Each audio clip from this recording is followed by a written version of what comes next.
বন্যার পানিতে ডুবে গেছে রাস্তাঘাট। স্থানীয় সময় শনিবার থেকে শুরু হওয়া ভারী বৃষ্টিপাতের কারণে সৃষ্ট ভয়াবহ বন্যায় বিপর্যস্ত যুক্তরাষ্ট্রের কেন্টাকি, টেনেসি, ওয়েস্ট ভার্জিনিয়া ও আরকানসাস অঙ্গরাজ্য। বন্যার কারণে শিশুসহ কয়েকজনের হতাহতের ঘটনা ঘটেছে। এছাড়াও শত শত মানুষ এখনও নিখোঁজ। বন্যায় আটকা পড়া ও নিখোঁজদের উদ্ধার কার্যক্রম অব্যাহত আছে বলে জানায় সংশ্লিষ্ট কর্তৃপক্ষ। এরই মধ্যে বন্যা কবলিত অঞ্চলগুলোতে জারি করা হয়েছে সতর্কতা। দুর্ঘটনা এড়াতে বাসিন্দাদের নিরাপদ জায়গায় থাকার আহ্বান জানিয়েছে স্থানীয় কর্তৃপক্ষ। এমন পরিস্থিতিতে কেন্টাকির পশ্চিমাঞ্চলে ৮ ইঞ্চি পর্যন্ত বৃষ্টিপাতের পূর্বাভাস দিয়েছে আবহাওয়া বিভাগ। নিরাপত্তার স্বার্থে জরুরি অবস্থা ঘোষণা করেছেন অঙ্গরাজ্যটির গভর্নর।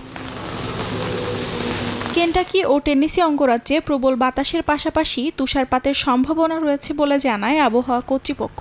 দেশটির উত্তরাঞ্চলীয় জর্জিয়া ও ফ্লোরিডা অঙ্গরাজ্যেও জারি করা হয়েছে টর্নেডো সতর্কতা।